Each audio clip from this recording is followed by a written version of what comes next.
Well, as we come to God's word this morning, let's pray. Gracious Father, we thank you for today, always special occasions. And Lord, as we come to reflect upon your word this morning, our prayer is, as always, that your Spirit would speak its truth afresh to us. And we pray this in your name. Amen. When I was putting together my preaching plan for the year, there was no suggestion that there would be a baptismal service on the 23rd of April 2023. Since there's only been, I think, one baptism in the past 10 years, and that one was last year when we did Jen, there has not really been a high chance of any need for another baptism when it comes to planning out my preaching schedule. God, however, had other plans, and it also turns out that God has an interesting sense of humour. At the start of this year, we began our journey through John's Gospel. Initially, I planned out the first 3 months to ensure that we got at least through the first 5 chapters by the time I went on holidays. As to what we would do after Easter, that was a little uncertain, but I'd sort of sketched out the next section of where we would journey through in John's Gospel. Now, when Virginia asked me to be baptised a couple of months ago, I suggested to her, well, let's just wait till after Easter, get that out of the way, and then we'll sort out a date. But Virginia pressed me for a date. She says, I need to know a date so that my friends can all set aside the time and they can all be here. And I said, okay, well, I had a quick look at my diary and said, well, yeah, April 23rd, yeah, that's probably as good as any other date. So having suggested that date, I then went back to my preaching plan. See, okay, what am I preaching on the 23rd of April? And how ironic and somewhat fitting that our passage for today is Jesus walking on water. An action that neatly flows into the experience of Virginia's baptism, except Virginia went under the water while Jesus stayed on top. Now, for those who are new to our journey through John's Gospel, let me give a brief recap of where we are up to. Last Sunday, we looked at the start of chapter 6, where we had Jesus feeding the crowd. That action of feeding will then lead into a longer discourse by Jesus on how Jesus is the bread of life. And we're going to look at that next Sunday. Now, what we noted in our reflection on this act of feeding was that this miracle of Jesus was a profound expression of God's grace. The people were in need of food. Jesus met their need through the provision of his grace. Now, unfortunately, the response of the people to this experience of grace was to then pursue their own agendas and try and fashion God's grace into something that was for their own glory and delight.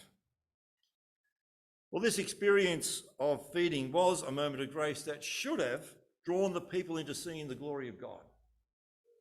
But they chose instead to accept the gift of grace and then shape it to fit their own desires and their own ambitions. Well, when we move to the next passage after this expression of grace and the feeding of the crowd, you'd expect the gospel writer to move us immediately onto that larger discussion by Jesus on what it means for Jesus to be the bread of life.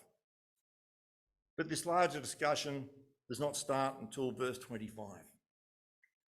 In between the act of feeding and the longer discourse on the bread of life, we have our passage for today, which is the account of Jesus walking on water. In a way, it seems to interrupt the flow of the text. But the story of Jesus walking on water is connected to the feeding of the crowd, not only in John, but also in Matthew and in Luke, where all these stories sit side by side. Now, as this episode of Jesus walking on water is in 3 of the Gospels, we need to be careful that we don't fall into the trap of just assuming, well, I've read one, so I know what the other 2 are saying. Each gospel writer shapes the story of Jesus walking on the water to fit their particular purpose of their gospel. And this is especially true of John's gospel, where the gospel writer shapes the tradition to convey his own message about Jesus.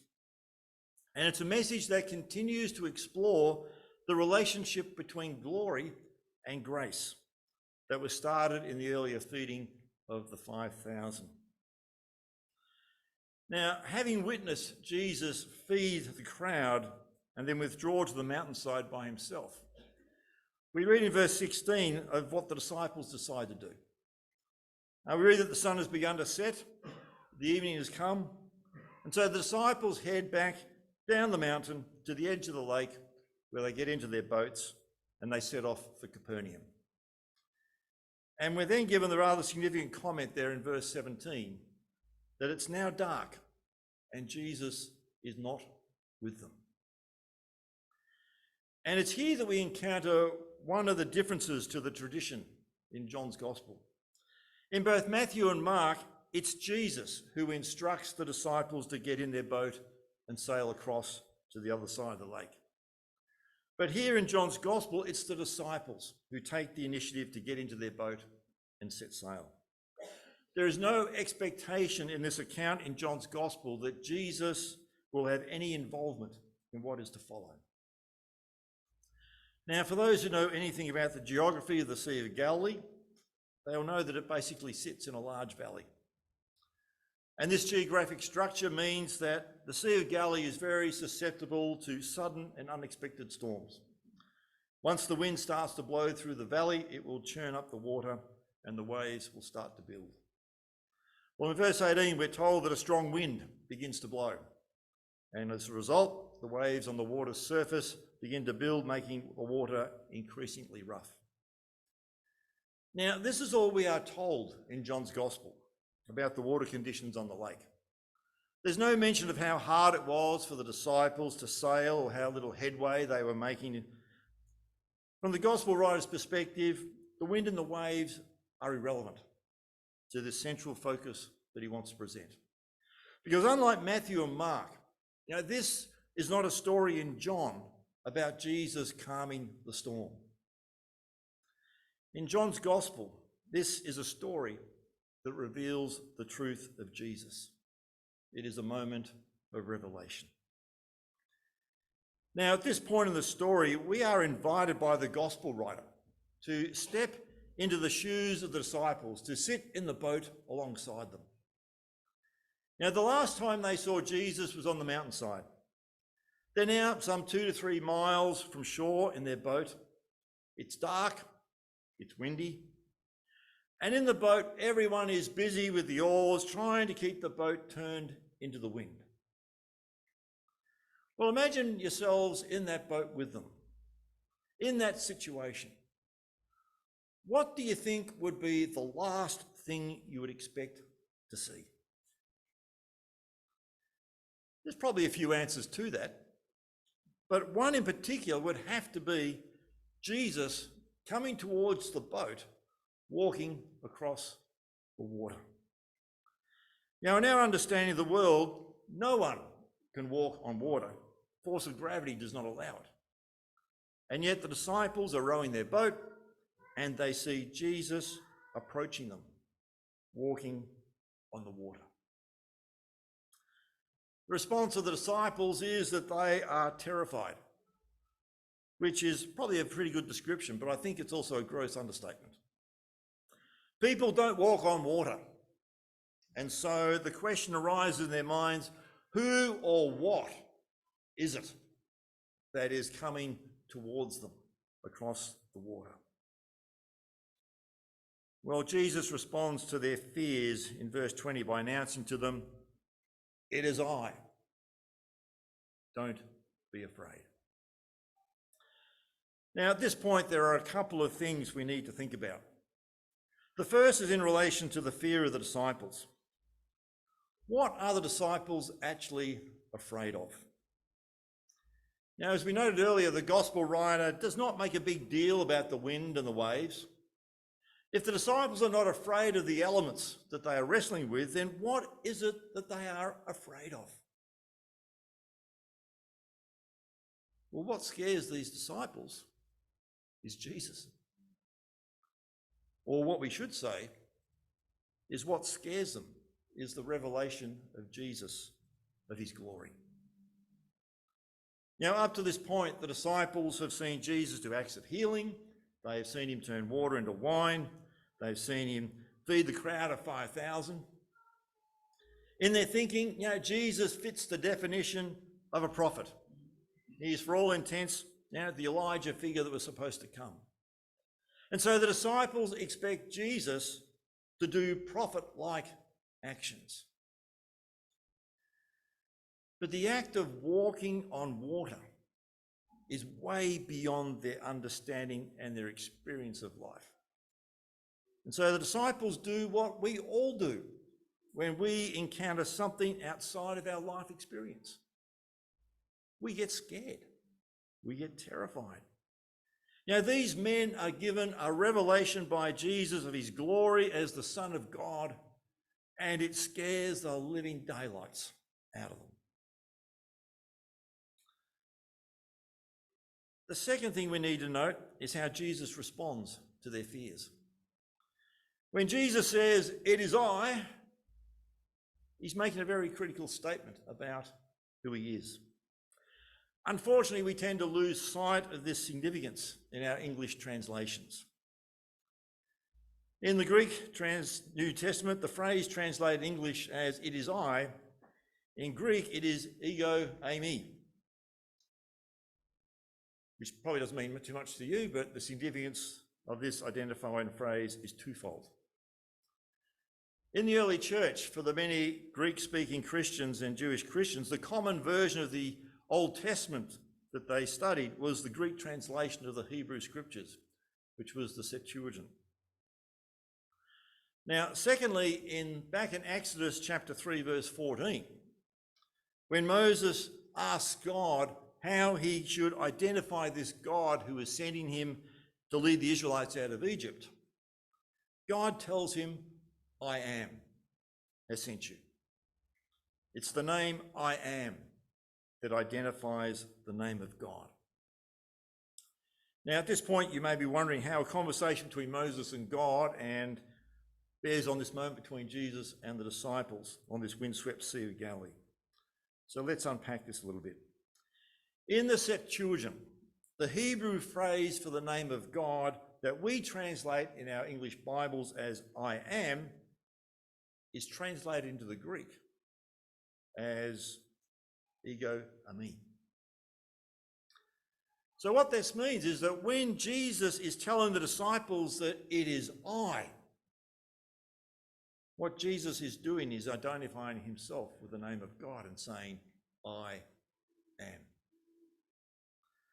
In the midst of a windswept sea, into a group of terrified men struggling with their situation in life, Jesus comes and reveals his glory.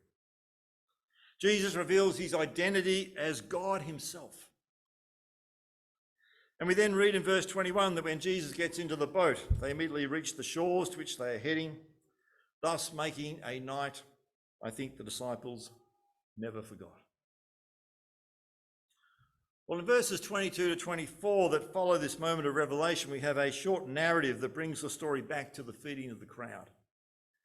And these verses function as a bit of a transition to the larger discourse from verse 25 to the end of the chapter, which we'll look at next week.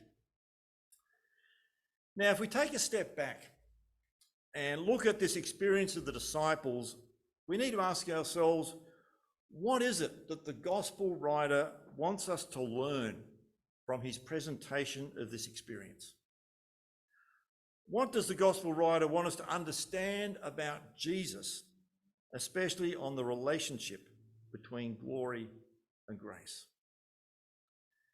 Now, if we go back to the feeding miracle at the start of chapter 6, we note that Jesus fed the crowd. It was an act of grace. And we also note the response of the people to receiving God's grace was to take that gift and shape it to suit their own sense of glory.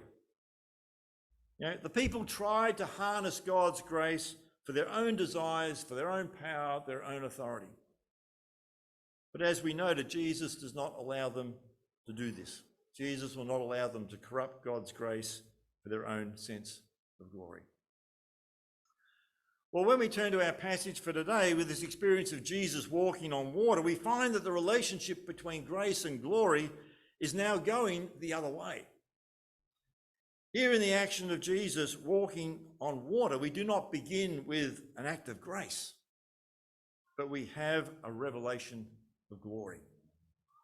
When Jesus came to the disciples walking on the water, it was a revelation of his glory. Now we need to note that Jesus did not reveal his glory to the crowd. He only revealed it to the disciples. All of which raises that question, well, why does Jesus reveal his glory only to the disciples and not the crowd? Surely the crowd would have got pretty excited if they'd seen that. But why does Jesus only reveal his glory to his disciples?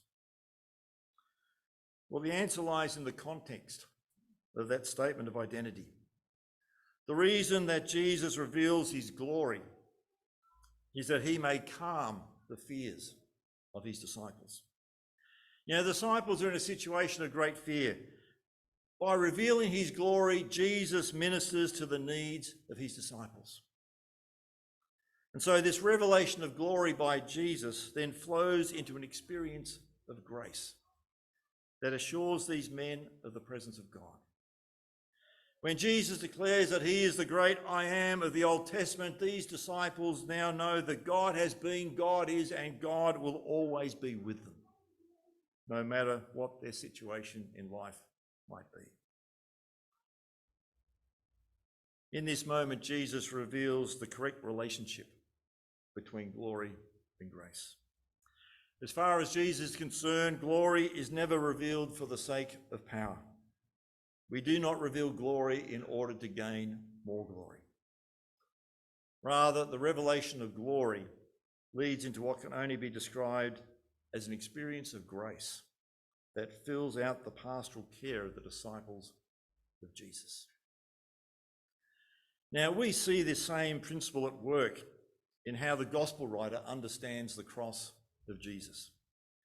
You know, in John's gospel, if you're familiar with the other gospels, you'll note that in John's gospel he is very different. In John's gospel, the cross is not the place of suffering and shame. It is the place of glory. When Jesus is lifted up on the cross, in John's gospel, it's not the place of defeat. It is the place and moment of glory. And we know that from this place of glory, we then experience the saving grace of God. Now, the incredible truth that the gospel writer wants us to understand from this experience of the disciples on the Sea of Galilee is that Jesus reveals his glory in order to meet our life needs in grace. The relationship between glory and grace is that Jesus reveals his glory as a ministry of grace to those in need. Now, the amazing thing we need to grasp is that Jesus has not stopped doing this. Jesus still reveals his glory to us, so that in our moments of need, we may have experiences of his grace. Now, we may not see him walking on water, but that does not mean that he does not reveal his glory to us in our moments of need. And as we think about it, there are at least three ways that Jesus reveals his glory to us as a ministry of grace. The first one is in creation and the world in which we live. Now, when life is difficult and stressful, one of the most helpful things we can do is wander off into our gardens, wander down to the beach, go for a walk in the bush, where we encounter the glory of God. Now, the glory of God is there in the beauty of the rosebud, with its colour and its perfume. The glory of God is in the intricate structures of leaves, flowers, and trees. We encounter the glory of God in a spider's web, with its patterns of silk. Every object is a creative expression of God and his glorious handiwork. And these encounters with God's glory remind us of God's presence. They are a wonderful and gentle ministry of God's grace. Now, it's significant that we see God's glory in the rainbow. And where do we see the rainbow? On the fringes of the storm. It is there on the beach as we walk along, watching waves roll in again and again beyond the control of man. We see it in the incredible, majestic night sky, which is why the psalmist in Psalm 19 says, the heavens declare the glory of God. And this glory is a ministry of grace in our moments of need. It reminds us that God is with us. Secondly, it's in the surprising actions of others. Now, most of us here today can probably testify to those humbling moments in our lives when our needs at a particular moment were graciously met in the loving actions of grace that we receive from others. Now, when we're in situations where we feel so helpless and we do not have the resources to overcome our situation, God can reveal his glory to us in unexpected acts of love. Now, we see God's glory in an unexpected gift of money that just happens to pay the debt we owe or pay what we need to buy. We see God's glory in an unexpected gift of food when we're wondering when our next meal will come from. We see God's glory in an unexpected visit when we're starting to think that no one cares, no one knows who we are. In each of these expressions of love, we encounter the glory of God. And it's a glory that so often reveals itself in our darkest moments and brings a deep experience of grace into our lives. And then thirdly, it's in that profound peace that is beyond our understanding. There are moments in our lives when everything threatens to overwhelm us. The anxiety that can swamp us effectively drains our energy to the extent that we do not know how we're going to face the next day, often not even the next hour. And it's in those challenging moments that God can break in and reveal his glory by filling our lives with a peace that we cannot understand, that takes away the anxiety and the stress. Now, we may not see this as an encounter with God's glory, but to know the peace of God is to encounter the glory of God. And this glory is given so that we might know the presence of God in the midst of our situation, so that we might experience the loving grace of God. We live in a world in which glory is grasped as a way of gaining more glory. We see it in the celebrity mentality that dominates our sporting world, dominates our media. People are constantly seeking glory so that they may gain yet more glory. Jesus, however, has a very different dynamic. For Jesus, the revelation of glory is for the purpose of grace. To those in need who wonder if God is there, if God cares for them, Jesus reveals his glory, and that revelation of glory leads to grace. We may not think of it in these terms, but the baptism of Virginia this morning is a revelation of God's glory. In Virginia's obedience to the call of Jesus to be baptized, we have been given a moment of glory that is an experience of grace in our lives. And we are invited to reflect upon what this revelation of glory means to us. How are we going to respond to our own experience of God's grace? Maybe you've never really sorted out your relationship with Jesus. You've lived with your life knowing about Jesus, but you've never really known Jesus. Well, this moment of glory in Virginia's baptism is a moment filled with grace, inviting you to just stop standing on the sidelines and start getting serious about Jesus. Maybe you've never really thought about the act of baptism. It's always been seen as something that other people do. And the public nature of baptism is a bit unsettling for those who like to keep their faith, a very private matter between them and God. But in this moment of glory in Virginia's baptism, the grace of God is impacting your life in ways that you may have never expected. Maybe it's time to step out and be obedient to Jesus by being baptized. Maybe you've journeyed with Jesus for many years, and your relationship with Jesus, it's just slowly got a bit stale. There's no crisis of faith, but there's no excitement either. This moment of glory in Virginia's baptism may be the experience of grace that reignites the fire in your soul and restores your passion for Jesus. The reality is that glory and grace cannot be separated. They are bound together, and their relationship cannot be broken, and nor should they be corrupted by our own ambitions and desires. Both glory and grace are essential to God's revelation in the person of Jesus and in his ministry to each one of us. Each invites us to a deeper relationship with Jesus. You know, the gospel writer expressed this truth right at the very beginning of his gospel in chapter 1, in verse 14, when he said this, "The Word became flesh and made his dwelling among us. We have seen his glory, the glory of the one and only, who came from the Father, full of grace and truth."